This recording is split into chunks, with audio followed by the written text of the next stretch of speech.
Israel stands accused of genocide by South Africa. And today that case comes before the International Criminal Court. It's been compared to accusing a Holocaust survivor of starting World War II. As the war enters a new phase, Israeli leaders are considering the future of Gaza, as well as what to do about Hezbollah in Lebanon. CBN Middle East correspondent Julie Stahl reports. On Wednesday, Israeli Prime Minister Benjamin Netanyahu spoke on his view of Gaza after the war. Israel has no intention of permanently occupying Gaza or displacing its civilian population. Israel is fighting Hamas terrorists, not the Palestinian population. Our goal is to rid Gaza of Hamas terrorists and free our hostages. Once this is achieved, Gaza can be demilitarized and de-radicalized. At the Knesset on Wednesday, member Danny Danone hosted dozens of ambassadors to discuss the fate of Gaza after Hamas. First thing that we will tell them that before we speak about the day after, we have to make sure that the Israeli hostages are back in Israel and that Hamas is eradicated. Then we can discuss the future of Gaza. The U.S. is proposing that the Palestinian Authority have a major role in governing the Gaza Strip. Knesset member and former deputy director of the Mossad, Ram Ben Barak, told CBN News the PA would have to reform before that can happen. The Palestinian Authority must be changed. You cannot take control on Gaza if the kids educate to hate and to kill Jewish. You cannot control Gaza, and you're not controlled, by the way, the West Bank. If you pay money to people who are involved in a terror activity, and you cannot take control if you are corrupt. With nearly 100,000 residents of northern Israel evacuated from their homes, Israeli leaders are warning if the war between Israel and Hezbollah cannot be resolved through diplomacy, they are prepared to use force. If Lebanon continues to serve as an active Iranian terrorist outpost, we will act in southern Lebanon as we act in northern Gaza. This is not a threat to Lebanon. It is a promise to our residents of the north. On the international legal front, South Africa began its argument Thursday that Israel is committing genocide in Gaza. One commentator said the trial is like accusing a Holocaust survivor of starting World War II. Given the crisis facing Israel on multiple fronts, tens of thousands gathered at the Western Wall on Wednesday to pray for the release of the hostages and for God's hand of mercy on Israel. Julie Stahl, CBN News, Jerusalem. Well, let's continue to remember the hostages, remember that the rockets are still being manufactured, still being fired. Remember that Israel is still under threat, both from Hamas and also from Hezbollah.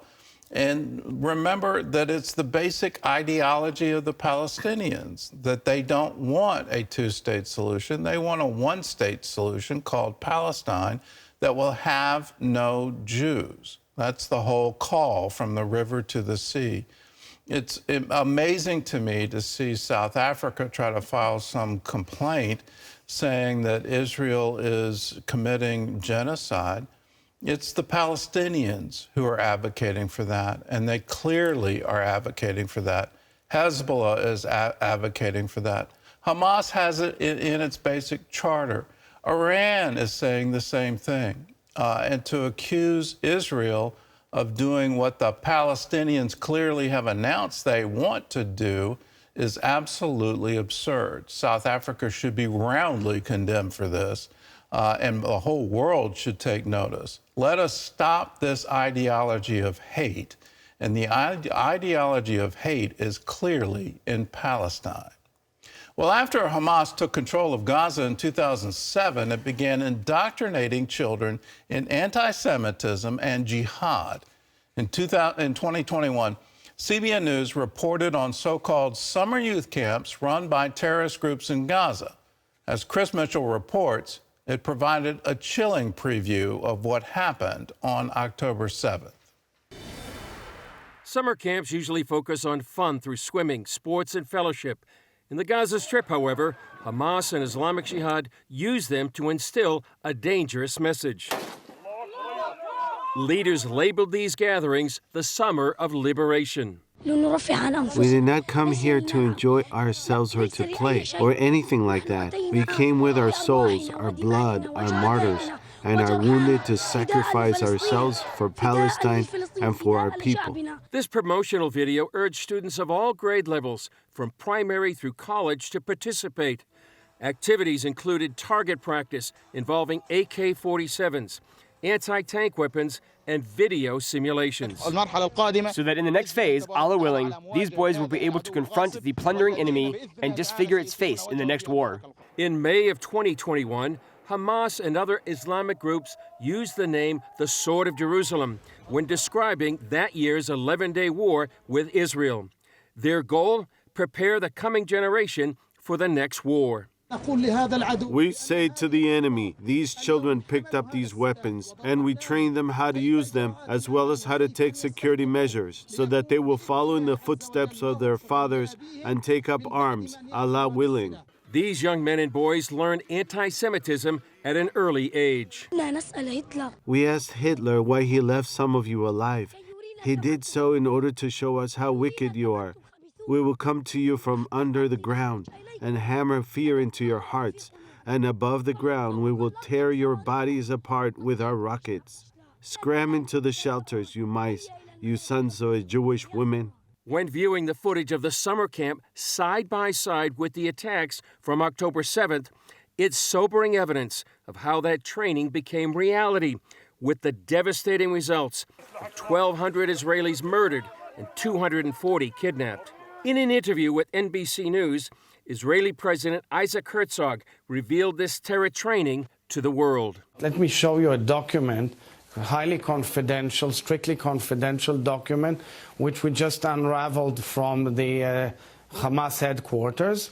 It's a brochure, which is a directive by the commanders of Hamas as to how to manage summer camps for children in order to disseminate the values of jihad. It says it clearly, to disseminate the values of jihad and the values of the resistance, meaning terror, and how to make it a militarized society. Herzog compared these camps of hatred to what's instilled in other parts of the world. Whilst we all know what summer camps are and what they're aimed for and what a wonderful experience it is to enable youngsters, kids and adults, adolescents to become citizens of the free world with liberties, with happiness, with joy, with sports, here the entire aim is to make them terrorists. Given the results, it appears clear Hamas's goal of training the next generation for jihad tragically succeeded on October 7th. Chris Mitchell, CBN News, Jerusalem. Well, Hamas is clearly making child soldiers, and that's the whole intent here. But it's not just there. In the aftermath of October 7th, we showed the video of people celebrating on the streets in the West Bank. And a little girl holding what looked like an AK-47, and she was on her father's shoulders. This is a generational thing. It's been happening for generations. And here's the absolute incredible fact. Our tax dollars are going into these summer camps. Everything that UNRWA is doing is part of this. It's all being funded by the UN, and we are the biggest donor to UNRWA in the world. Under President Trump, the funding to UNRWA stopped. Now it's been reinstated. It's been going on for decades. As American citizens, we should say, no, not on our watch. You don't get to train children to be soldiers, and you're not going to do it with our tax dollars. But it's more than that. It's more than just the training in UNRWA. They have terrorists as members of their staff, so they're being paid a salary. And then you look at the Palestinian Authority in the West Bank, the martyr payments that are based on how many Jews did you kill and how severe was your terrorist attack. You have the absolute corruption of the leadership of both Hamas and the Palestinian Authority. Yasser Arafat died a billionaire. He didn't get that in the stock market. He got it by skimming off international payments. Hamas leaderships, they live in luxury. They don't even live in Gaza. They live in luxury, and they're doing it on the back of our tax dollars. What's happening is absolutely corrupt. They're training their children to kill Jews, and they're paying terrorists to commit terrorism, and they're doing it with our tax dollars. Well, Israel is a country in a state of shock and pain with a traumatized population. These scars are going to remain for years. But thanks to you, CBN Israel is on the ground reaching out to these hurting people with trauma therapy.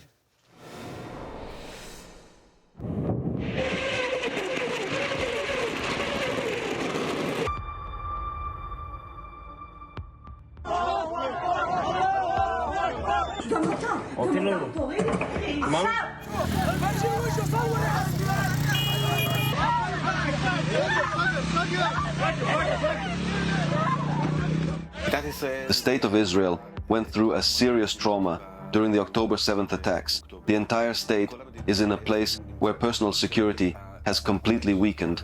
A home is no longer a safe place. A bomb shelter is no longer a safe place.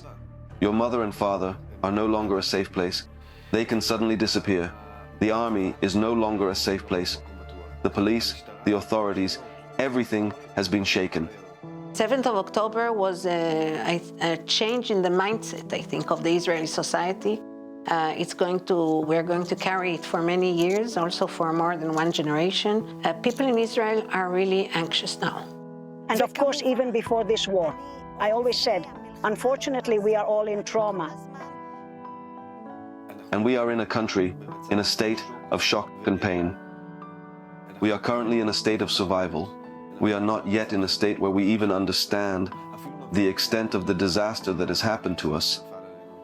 So we know from our work in Israel and around the world that during a war or during a very stressful event, people are very busy with survival. They're very busy at the moment with finding themselves, whether in hotels or looking for a job or taking care of the kids. What we know from our experience is that after the event, we have a tsunami of people who want therapy. It will require national treatment throughout the whole country, and of course, private therapy. And we will need to assist every official agency that works in the field of trauma therapy. It's important to treat each person as an individual, first with respect and then with dignity, and to look at this person with a lot of love and empathy. Our partnership with CBN is a new partnership, and together we are looking at the challenges, which are many, and what can be adhered to. It minimizes trauma if you're able to respond immediately. And so we're preparing for a large number of therapists that are trained in trauma-focused therapy.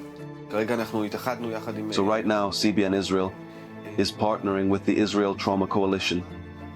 We are formulating a plan for the wave that we are expecting. Well, the wave is definitely here, and there's a huge need for professionals who've been trained in trauma counseling, and then the provision of that counseling, both in a group level and also on an individual level. Good news, you're part of it. If you've been giving to CBN, you're part of this. If you'd like to make a special gift to CBN Israel to help more people who've been traumatized, I've heard reports that people literally are having nightmares of being kidnapped and raped, and it has affected the entire country. October 7th lives on in their memory and will for some time. So let's be there for them. Let's bless them. Let's help them. If you want to be a part of it, call us, 1-800-700-7000. Just say, I want to give to CBN Israel. We have a website where you can go to, cbn.com. And there's a place on the giving page you can designate to CBN Israel. You can also write to us at CBN Center, Virginia Beach, Virginia, 23463. Just put CBN Israel in the memo line of a check. You can also text CBN Israel to 71777, and the giving page will come up. Be a part of it. Let's bless people in Israel. Let's help them through this time of trauma. Let's be with them, let them know we love them. God loves them. We'll see them through.